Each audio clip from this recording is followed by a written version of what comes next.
Good evening. Welcome to Thai PBS English News Service. Tonight you're with me, Rungtip Chonapalai. After 1 year of the Pheu Thai government, various media is reporting that Prime Minister Yingluck Shinawatra has come up with a new cabinet. The new cabinet list has been forwarded to His Majesty the King for royal endorsement with some familiar names from House number 111. It is being reported that Prime Minister Yingluck Shinawatra's new cabinet lineup, or Yingluck 3, includes former members of House number 111 and a close circle of friends. The new cabinet makeup is believed to be former members of House number 111, former executives of the Thai Rak Thai Party, Pongthep Thep Kanchana as Deputy Prime Minister and Education Minister, Warathep Ratanakon as Minister of the Prime Minister's Office, Phongsak Raktapong Phaisan as Energy Minister, Sontaya Kunplim as Culture Minister. As for the close circle of friends, they include General Prince Wannathat as Deputy Transport Minister, Chacha Sithipan as Transport Minister, Nathawut Saikur as Deputy Commerce Minister, Police Lieutenant General Chat Guladilok as Deputy Interior Minister, Charupong Rungsuwan as Interior Minister, Surapong Towichak Chaikun as Deputy Prime Minister and Foreign Minister. The new cabinet list has been forwarded to His Majesty the King for the royal endorsement.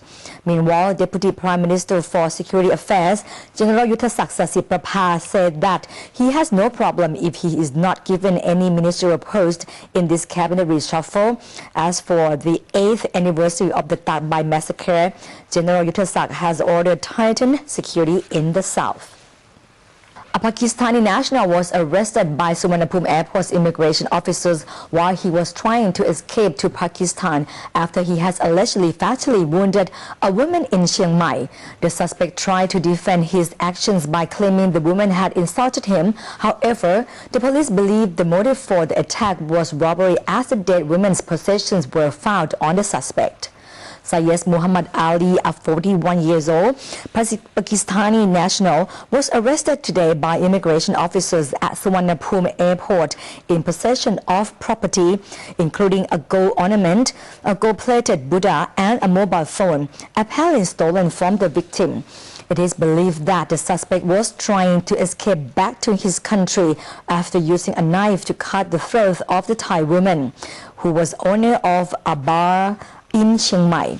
Colonel Oran Payakapon, commander of Immigration Bureau 2, stated that after being contacted by officers from Provincial Office Region 5 in Chiang Mai saying Ali was a suspect in the killing of the bar owner there last week, he was now thought to be hiding in Bangkok and planned to move to Songkhla.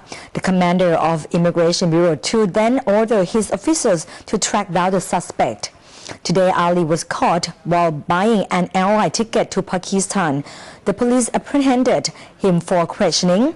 However, Ali admitted that he has killed Duong Duan because he had been insulted from her. Police, however, found valuables belonging to the dead woman on the suspect. As a result of an exchange of fire between Israeli soldiers and militants near the Gaza Strip in Israel yesterday, 3 Thai workers were injured but are now safe and receiving assistance. However, some Thai workers are still willing to risk their life to working there. Anusorn Kaiwat Anusorn, Deputy Minister of Labour and Social Welfare, said 3 Thai rebels working at the chicken farm in Israel were injured during the fighting. One was seriously injured and in a local ICU being treated, while another 2 were only slightly wounded.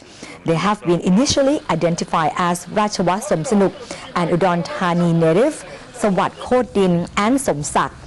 All 3 victims were sent to Sorakar Hospital in Beersheba City. The Thai ambassador to Israel has been asked to take care of the 3 workers who are now under treatment.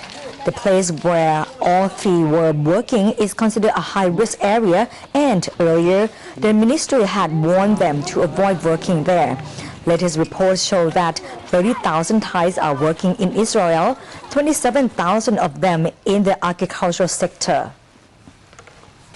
Despite staying in the top 20 countries in the world to do business with, Thailand's ranking has slipped another notch this year.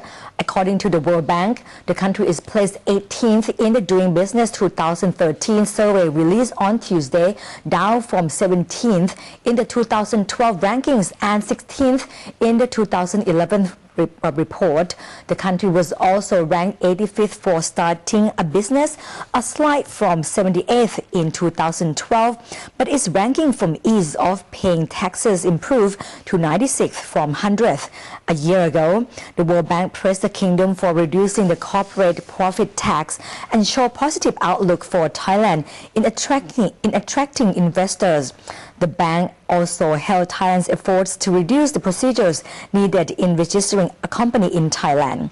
Girida Palpichit, the World Bank senior economist for Thailand, said that Thailand continues its efforts to reduce the cost and time of doing business. This, combined with reforms aimed at improving skills and promoting greater competition in the services sector, will promote greater investment and improve business operations, said. Among other key indicators, the country ranked 16th for dealing with construction permits, 10th for getting electricity, 7th for getting credit, 13th for protecting investors, 20th for trading across borders, 23rd for enforcing contracts, and 58th for resolving insolvency. The countries surveyed are ranked on their ease of doing business from 1 to 185. A high ranking on the Ease of Doing Business Index means the regulatory environment is more conducive and to the starting and operation of a local firm. The report covers the June 2011 to 2012 period and uses data for indicators that measure regulation affecting 10 key areas. Singapore has remained top of the ranking for 7 consecutive years, followed by Hong Kong. Other countries in the top 10 were New Zealand, the United States, Denmark, Norway, United Kingdom, South Korea, Georgia, and Australia. After 1 year of the rice pledging project, the government claims that more than 7.3 million tons of rice has been sold through government-to-government or G2G agreements. I talked to Kun Vichai Siprasert, President Emeritus of the Thai Rice Exporters Association, who said that it is rather difficult to sell Thai rice because the price offered by the government is much higher than the general market price. Well, but if we continue this rice pledging scheme, what would happen? Well, we face disaster. Even United States years ago did the same thing and they have to stop the program. Price support will not sustain. Income support, possible, but free trade is the best. But then have you thought of any way to maybe discuss with the government, I mean, in terms of private sectors? Well, I think the Thai government do not open the ear. They only open the mouth. Open the mouth to advertise their political campaign. They know how to get the vote, but they don't know how to trade. That is a fact of life. But then who wins and who loses? The country will lose.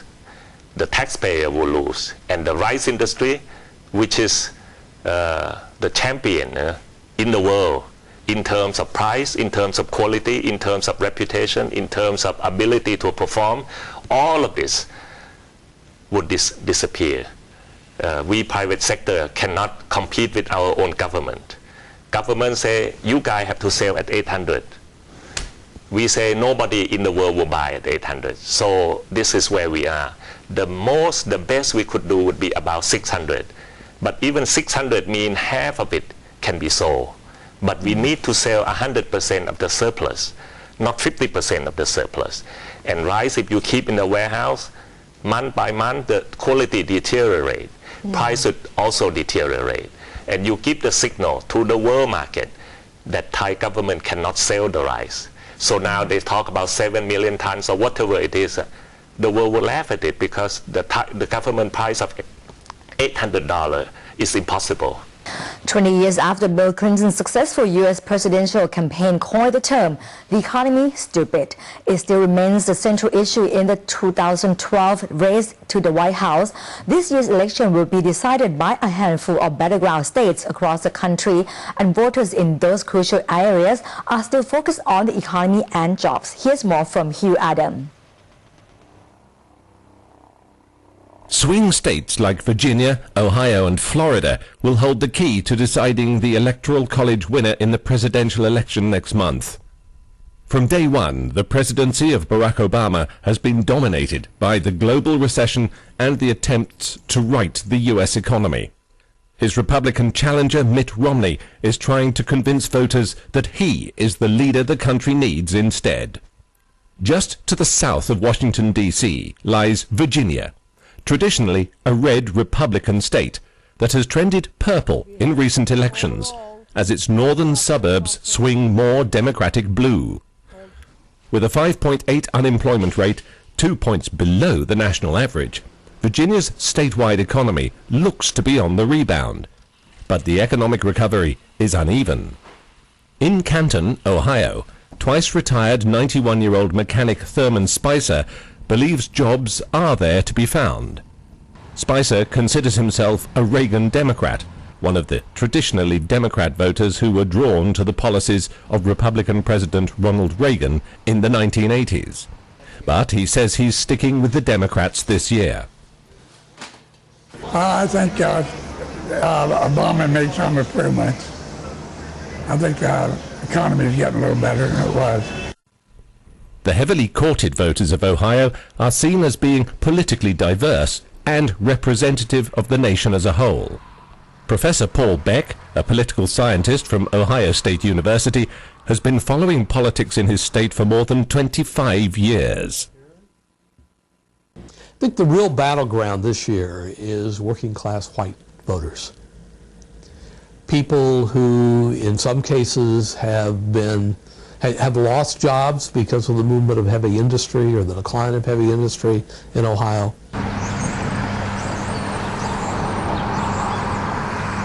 Some of them aren't really happy with Obama or not drawn to him, partly because of the part of the Democratic Party he comes out of, partly, I think, in some cases because of his race.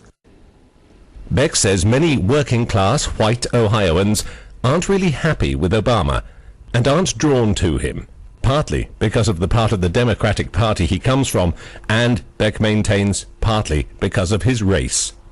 The importance of Ohio voters for both political parties cannot be overstressed.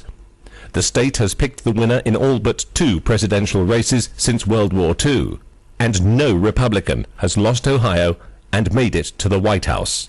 More than 4 million Americans have already voted. Hugh Adams, ThaiPBS. Thank you, Kun Hugh. Yoga is an increasingly popular form of exercise and mental and spiritual relaxation. From traditional practices such as Hatha Yoga to modern interpretations of yoga such as fly yoga, there was a practice for all tastes on show at the Yoga Festival in Paris. Yoga is a Sanskrit word meaning union. Yoga practiced across the world in many different forms, but it has origins in India. Along with Ayurvedic medicine, is an element of an ancient system of health care that has been practiced for more than 2,000 years. The practice is a simple way to keep mind and body balanced and connected, and has grown in popularity, as yoga therapist Lionel Cordron explains. Depuis 35 ans, le yoga a beaucoup évolué. En France, il était déjà inscrit de façon assez traditionnelle. Lionel said that yoga has made big developments during the past 35 years. In France, it has already been practiced in a traditional form, but since 10 years ago, we have really seen a rich evolution in many forms of yoga, and that is something really positive. Thanks to the richness and diversity of yoga, the practice is very dynamic, and it brings about many possibilities and benefits to the different groups of yoga practitioners. Yoga has been adapted and modified by practitioners from around the world, and props such as belt, bolsters, and even hammocks. Inspired by circus arts and Pilates, fly yoga offers another interpretation of yoga. The body is supported by an elastic hammock which is suspended from the ceiling. People practice the fly yoga positions while suspended from these hammocks. Whatever the shape or style of yoga, the business of stretch and relaxation is booming. And that wraps up today's editions of Thai PBS English News Service. Thank you so much for watching. I'm Rungtip Chonapalai. Have a good night. สวัสดีค่ะ